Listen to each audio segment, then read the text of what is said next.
Bienvenue, bonjour à tous, bienvenue dans cette nouvelle vidéo dont le sujet est le suivant.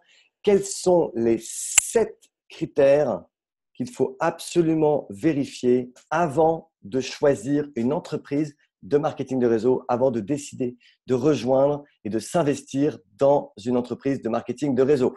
Donc, mon nom est Frédéric Six, si vous ne me connaissez pas, ça fait maintenant un peu plus de 8 ans que j'exerce cette activité en tant qu'entrepreneur dans le marketing de réseau. J'étais déjà entrepreneur avant de faire ça. Et dans les années 2008, après avoir connu la crise financière, mes entreprises étaient en difficulté. Et en 2010, j'ai découvert le marketing de réseau et j'ai décidé de m'investir dans cette activité que j'ai d'abord exercée en complément de revenus pendant quelques années. Et j'avais l'ambition d'en faire mon activité première. Et effectivement, j'ai pu, au bout d'un moment, au bout de quelques années, me libérer totalement de mes commerces et pouvoir exercer cette activité de marketing de réseau à temps complet. Et aujourd'hui, j'ai enfin la liberté de pouvoir exercer ce business et j'ai surtout retrouvé, je me suis construit un style de vie que je ne changerai pour rien au monde grâce à cette fantastique opportunité. Et je veux vous dire que avant de démarrer, j'ai vraiment pris le temps de décider si oui ou non j'allais rejoindre l'entreprise qu'on m'avait présentée. Et j'ai quand même vérifié certains critères qui sont indispensables avant de se lancer tête baissée dans ce projet. Et c'est ce que je voudrais qu'on voit ensemble aujourd'hui dans cette vidéo. Mais avant cela, j'aimerais quand même que l'on soit clair sur une chose. Rien ne garantit que vous allez gagner de l'argent quand vous démarrez une entreprise de marketing de réseau. Parce que le plus important, il faut que vous compreniez une chose, le plus important pour gagner de l'argent, c'est vous. C'est vous le plus important, avant même le choix de l'entreprise. Vous êtes en fait la marque la plus importante. Et la bonne nouvelle, c'est que vous êtes unique, vous êtes vous-même le meilleur produit. Parce que comprenez une chose, les gens ne rejoignent pas au départ une entreprise de marketing de réseau. Ils ne rejoignent pas non plus des produits. Ce qu'ils rejoignent, c'est vous dans un premier temps. Ensuite, bien sûr, le choix de l'entreprise est extrêmement important. L'équipe, tout ça est très important. La formation est très importante. Mais dites-vous quand même une chose, c'est que même si vous êtes adossé à la meilleure entreprise, même si vous pensez avoir le meilleur produit du monde à vendre, si vous ne vous mettez pas, vous, en action, il ne se passera rien. Vous devez apprendre, bien évidemment, à vous promouvoir, vous devez apprendre à bien communiquer, vous devez aussi avoir une véritable stratégie de marketing et surtout, surtout une stratégie de prospection quotidienne pour attirer des personnes vers vous et trouver les bonnes personnes. Donc, sinon, la réalité, c'est que vous ne gagnerez pas grand-chose. Bien entendu, croire dans votre entreprise et dans vos produits est crucial. Et on va voir ensemble justement quels sont les 7 critères indispensables pour choisir une bonne entreprise de marketing de réseau. Et j'ai envie de vous dire, avant qu'on rentre dans le vif du sujet, c'est que pour ceux qui gagnent de l'argent, c'est grâce à eux. Et pour ceux qui n'en gagnent pas, malheureusement, c'est souvent à cause d'eux. Chacun se voit offrir au départ exactement la même opportunité, le même plan de rémunération, etc. Tout le monde commence exactement au même point de départ. Mais c'est vrai qu'il n'en reste pas moins que le choix d'entreprise a quand même une grande importance. Alors, et pour faire ce choix, vous devez, et c'est ce que j'ai fait moi au départ, vous comporter comme un véritable entrepreneur. Et je sais que la plupart des personnes qui démarrent cette activité de marketing de réseau n'ont pas eu au préalable d'expérience d'entrepreneur. Ils démarrent très souvent en se laissant en fait entraîner émotionnellement par une personne qui les a séduits, par un événement ou par un produit qui les a également séduits. Mais toutes les opportunités, toutes les entreprises ne se valent pas. Il existe des centaines, voire des milliers d'entreprises de marketing de réseau. Et donc, c'est très important de vérifier certains critères et ne pas le faire peut tout simplement vous faire échouer et surtout vous faire perdre beaucoup de temps. Parce que ce que vous ne voulez pas, c'est vous retrouver à sauter d'une opportunité à une autre, à perdre du temps jusqu'à ce que vous trouviez enfin la bonne entreprise. Et voire même, le pire, c'est que vous ayez une mauvaise expérience parce que vous êtes adossé au mauvais partenaire et que ça vous va peut-être même vous dégoûter du marketing de réseau et ça va ruiner tous vos espoirs. OK? Et peut-être que vous avez même déjà vu, vous savez, des personnes sur les réseaux sociaux qui se mettent à poster des choses sur une entreprise et puis d'un seul coup, quelques mois plus tard, ils rejoignent une nouvelle entreprise, ils se mettent à communiquer sur une nouvelle entreprise, sur de nouveaux produits. Je vous souhaite de ne pas tomber là-dedans et franchement, vous ne voulez pas ça. Donc, on va voir ensemble maintenant les 7 critères indispensables à vérifier avant de se lancer. Et le premier critère, le critère numéro 1, qui est très important, c'est peut-être pas celui auquel vous pensez, c'est le marché. Vous devez vous adosser d'abord, avant de choisir une entreprise, être certain que vous êtes adossé à un marché qui est extrêmement porteur. C'est la première chose à vérifier. Pourquoi? Parce que le marché, c'est lui qui règne en maître. C'est là où coule l'argent dans l'économie. Il faut qu'il y ait une demande qui soit forte pour vos produits et pas à court terme, mais sur le long terme, que ce ne soit pas juste un effet de mode.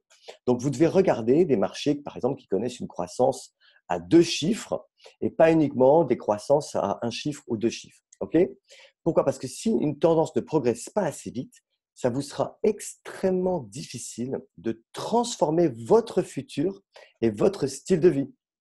Donc, recherchez des marchés qui progressent au moins de 10%, voire de 12% par an. Donc, attention aussi à ne pas vous laisser attirer par une entreprise qui d'un seul coup arriverait sur le marché et qui ferait soudainement un très gros volume d'affaires grâce au lancement d'un produit soi-disant exceptionnel, mais qui pourrait être un produit saisonnier, un produit de mode, mais qui ne sera peut-être plus là l'année suivante ou dans 5 ans ou dans 10 ans ou dans 15 ans. Okay? Parce qu'il faut comprendre que construire une affaire solide et pérenne, ça nécessite du temps. Vous avez besoin de temps devant vous.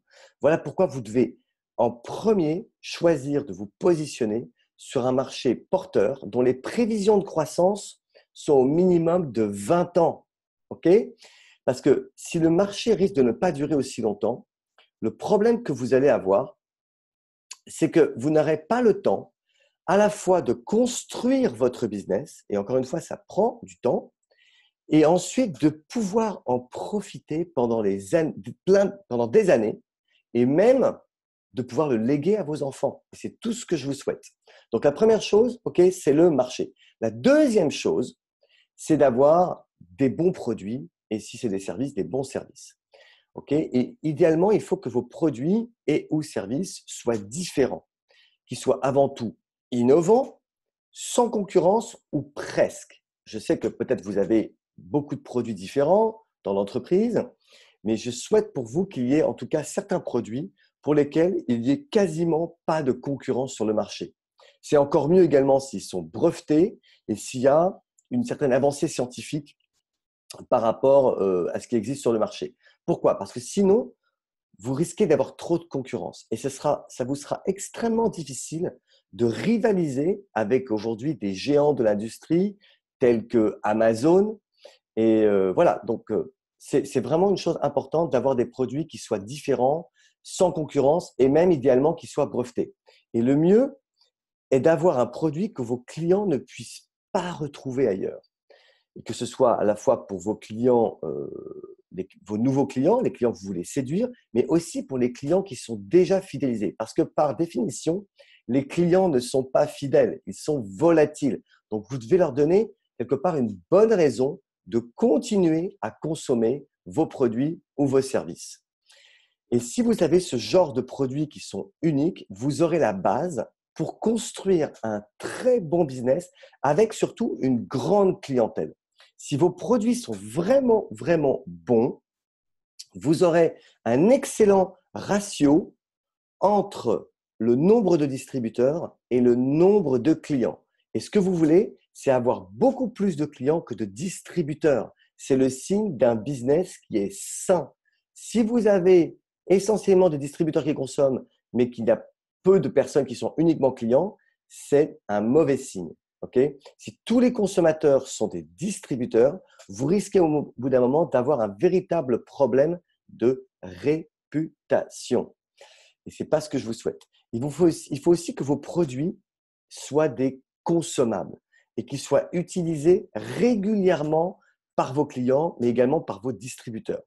Idéalement, il faut que ce soit même des produits qui soient consommés au quotidien, je dirais même minimum au moins chaque semaine, peut-être même tous les jours, de façon à ce que vos ventes ne vous rapportent pas un volume d'affaires qui soit ponctuel, mais qui se répète mois après mois, de façon à ce que vous n'ayez pas besoin de remettre les compteurs à zéro tous les mois. C'est fatigant. OK? Donc, je vous souhaite vraiment de trouver une entreprise qui vous permette de créer comme ça une récurrence qui va s'installer tous les mois et que vous n'ayez pas en permanence à recréer, à repartir à zéro chaque mois. Et si jamais vous avez également des appareils technologiques, il faut idéalement que ces appareils soient associés à des consommables. Je vous donne un exemple. Vous avez des business comme les machines Nespresso associées à des capsules de café ou le business des imprimantes associé à des cartouches d'imprimantes. C'est des modèles économiques qui sont très puissants parce qu'on est obligé d'avoir les consommables pour faire fonctionner la machine. D'accord? Eh bien, si vous avez dans votre entreprise de marketing de réseau des technologies associées à des consommables, des technologies qu'on ne retrouve pas ailleurs, associées à des consommables qui sont obligatoirement, on est obligé de les utiliser pour utiliser la machine, là, vous avez un bon business qui va obligatoirement générer de la récurrence. Voilà. Donc ça, c'était le deuxième point, d'avoir de très bons produits. Le troisième point, évidemment, c'est de trouver une entreprise qui est solide. Vous devez connaître l'histoire de l'entreprise avant de la choisir comme partenaire. N'oubliez pas que ça va être votre partenaire pour longtemps. Donc, c'est comme un associé. Vous devez choisir soigneusement le partenaire qui va vous accompagner pendant des années. Okay? Donc, est-ce que l'entreprise, elle connaît une réussite depuis déjà quelques années? Parce que si elle vient tout juste d'arriver sur le marché, si elle existe seulement depuis 1 an ou 2, c'est un petit peu juste pour lui faire confiance. Qui sont les personnes qui la dirigent? Quel est son chiffre d'affaires actuel, mais quel est également son chiffre d'affaires passé? Est-ce que peut-être elle est cotée en bourse? Si c'est le cas, c'est un bon signe parce qu'au moins il y a une véritable transparence sur les comptes. Quelle est sa réputation? Parce que c'est difficile de se défaire d'une mauvaise réputation, ça peut prendre du temps et c'est un petit peu comme des casseroles qu'on trimballe derrière soi. Et si vous devez vous supporter une mauvaise réputation d'une entreprise, c'est compliqué. Est-ce qu'elle fait partie également de la fédération de la vente directe? C'est un bon signe si elle en fait partie. Est-ce qu'elle investit aussi, ça prend un point essentiel, dans son futur et dans son innovation? Donc ça, c'est des points que vous devez vérifier. Et pour moi, il est très important de regarder comment la façon dont une entreprise a traversé les années. Comment est-ce qu'elle s'est comportée aussi peut-être durant des périodes difficiles? Toutes les entreprises connaissent à un moment ou à un autre des hauts et des bas, et ça, quelles que soient les industries. Même des entreprises, par exemple, comme Apple, ont eu des moments difficiles, mais elles ont su rebondir. Donc, regardez un petit peu le passé de l'entreprise. Peut-être qu'à un moment, elle a eu des problèmes, peut-être que son chiffre d'affaires a chuté, mais est-ce qu'elle a été capable de remonter? Et ça, c'est un bon signe. Une entreprise qui a connu une chute et qui a été capable de remonter, c'est un signe excellent.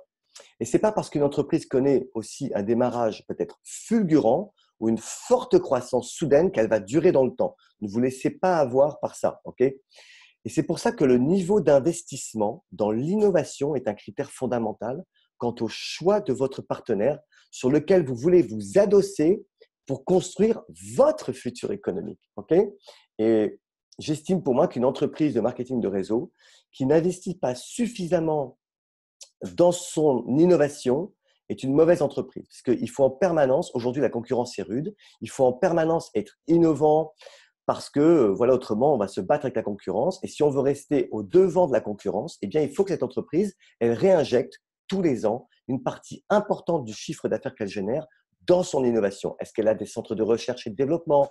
Est-ce qu'elle a suffisamment peut-être de chercheurs, de scientifiques? Tout ça, ce sont des points que vous devez également vérifier. Donc, ça, c'était le choix du bon partenaire. Ensuite, quatrième point, le plan de rémunération. Est-ce qu'il est avantageux à tous les niveaux, que ce soit pour les débutants, pour les personnes un peu plus avancées ou pour les leaders? Et comme vous le remarquez peut-être, le plan de rémunération n'est pas venu en premier. Il est le numéro 4 sur la liste. Et cet ordre, en fait, a une importance. Pourquoi? Eh bien, je vais vous expliquer. Tout simplement parce que si vous n'avez pas en premier un bon marché, si vous n'avez tout simplement pas assez de demandes pour vos produits, ok? Si vous n'avez pas un produit qui est unique, donc ça c'était le deuxième point, et si vous avez quelque chose que tout le monde vend déjà, vous n'allez pas avoir une grande part de ce marché, et en tout cas vous n'en aurez pas pour longtemps, ok? Donc, et si vous n'avez pas non plus le bon partenaire, donc si vous n'avez pas le bon marché, si vous n'avez pas les bons produits, et si vous n'avez pas le bon partenaire, eh bien en gros, vous n'avez rien. Donc, ça ne sert à rien d'avoir un bon plan de rémunération si vous n'avez pas ces 3 premiers critères extrêmement importants. Donc, à partir de là, vous devez regarder l'historique des commissions qui ont été payées par cette entreprise aux distributeurs.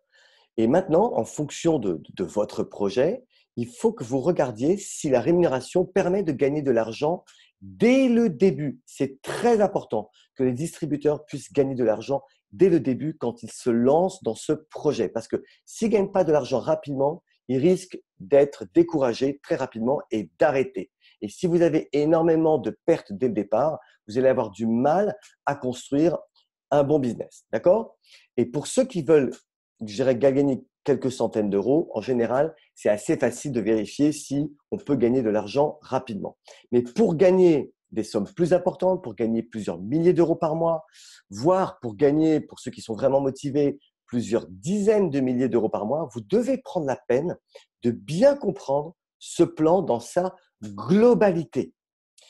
Et je sais que pour certains, ça peut paraître un petit peu ennuyant parfois de se pencher sérieusement, de rentrer dans le détail du plan de rémunération. Mais n'oubliez pas une chose, c'est qu'il s'agit aussi de votre avenir. Donc, si vous avez l'âme d'un entrepreneur, si vous avez envie de bâtir quelque chose qui va vous apporter vraiment un style de vie, une liberté financière, une liberté de temps, vous devez prendre le temps de regarder quand même en détail le plan de rémunération et de voir jusqu'où il peut vous emmener. Regardez comment sont calculées notamment les commissions des leaders. Quel type de pourcentage est-ce qu'ils touchent sur toute leur organisation? Sur quelle profondeur et également aussi sur quelle largeur? Et surtout, vous devez regarder au niveau de la profondeur, est-ce que le pourcentage qu'ils touchent sur leur organisation est dégressif ou pas dans la profondeur? L'idéal, c'est que ce pourcentage ne soit pas dégressif dans la profondeur.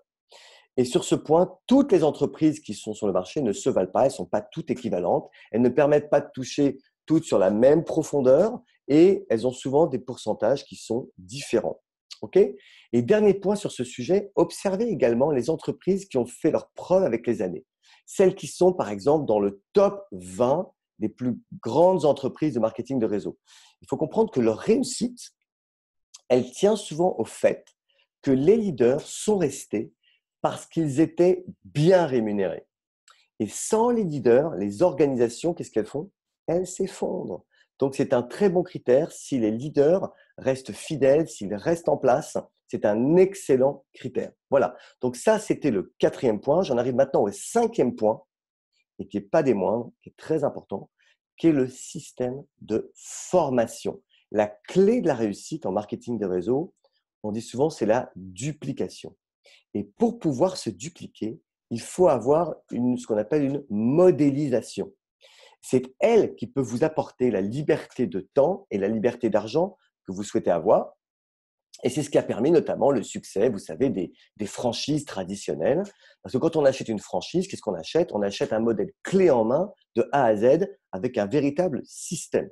Eh bien, sans un système de formation qui a fait ses preuves et qui est accessible à tout votre réseau, vous aurez énormément de mal à vous dupliquer et à bâtir une organisation rapidement. Même si l'entreprise est solide, même si les produits sont formidables, même si le plan de rémunération est fantastique, vous devez avoir un système de formation qui est mis en place. Et vous devez pouvoir vous reposer sur un système lorsque vous débutez, dès le démarrage, un système qui est commun à tous les distributeurs. Sinon, vous allez ou bien vous allez mal démarrer, ou tout simplement vous allez vous épuiser à essayer vous-même de créer une formation pour tout le monde et ça va être absolument épuisant pour vous. Donc, assurez-vous de demander comment se passe la formation pour les distributeurs quand ils démarrent et est-ce qu'il y a vraiment un système de formation qui a été mis en place et comment les leaders également travaillent avec ce système de formation. Ok, maintenant on en arrive. Donc ça, c'était, si ma mémoire est bonne, c'était le cinquième point. On en arrive maintenant au sixième point. Sixième point, est-ce que Internet est autorisé pour communiquer et recruter? Si l'entreprise vous limite, voire vous interdit d'avoir une approche marketing, genre pas droit de faire de recrutement sur Internet ou sur les réseaux sociaux, alors vous devriez peut-être aller voir ailleurs. De nos jours, il est impensable de ne pas pouvoir utiliser tous ces moyens de communication modernes. Et si malheureusement c'est le cas, vous aurez énormément de mal à recruter tous ceux qui aujourd'hui veulent profiter de ces outils formidables et notamment la nouvelle génération qui arrive sur le marché, la génération Y, elle, est née avec tous ces outils, qui est née avec Internet, qui est née avec les réseaux sociaux et qui a évidemment, qui souhaite de manière évidente pouvoir utiliser tous ces outils de communication. Donc, ça, c'était le 6e point. Et j'en arrive maintenant au 7e et dernier point, c'est le timing. Et vous connaissez peut-être les fameux 3 critères dans l'immobilier. On dit souvent dans l'immobilier que les 3 critères les plus importants, c'est l'emplacement, l'emplacement, l'emplacement. Eh bien, j'ai envie de vous dire que dans le marketing de réseau, on pourrait dire que c'est le timing, le timing, le timing. À la fois le timing du marché, c'était le point numéro 1, je vous en ai parlé. Donc, choisissez vraiment un marché qui est extrêmement porteur. Le timing de l'entreprise, est-ce que vous arrivez à un bon moment aussi dans l'entreprise? Est-ce qu'il y a une bonne dynamique au moment où vous démarrez? Est-ce que l'entreprise est en croissance? Et finalement, c'est votre timing à vous. Est-ce que vous êtes, comme on dit souvent, à 10h moins le quart? C'est que vous n'êtes pas tout à fait prêt. 10h moins 10, vous n'êtes pas loin d'être prêt. Ou est-ce que vous êtes à midi? Quand vous êtes à midi, ça veut dire que vraiment vous êtes prêt. Vous êtes prêt à vous décider, vous êtes prêt à vous lancer, c'est le bon moment pour vous. Et j'ai envie de vous dire, n'attendez pas dans ces cas-là pour surfer sur les tendances fortes, pour trouver la bonne entreprise avec les bons produits, avec le bon plan de rémunération et avec le bon système de formation. Et à ce moment-là, vous avez toutes les clés en main pour bâtir un véritable business. Donc, positionnez-vous dès que possible pour surfer sur la vague et profiter de cette industrie qui est formidable. On prévoit que cette industrie sera une des plus fortes industries du XXIe siècle. Il y a un bouquin formidable qui s'appelle L'entreprise du XXIe siècle qui explique pourquoi le marketing de réseau va être l'une des plus importantes entreprises pendant le XXIe siècle. Aujourd'hui, c'est une industrie qui génère plus de 175 milliards de dollars dans le monde. Donc, la question n'est plus de savoir est-ce que le marketing de réseau, c'est bien ou pas? La question est de savoir laquelle entreprise vous allez décider de rejoindre pour bâtir votre liberté, votre futur économique. La vie passe vite, les amis.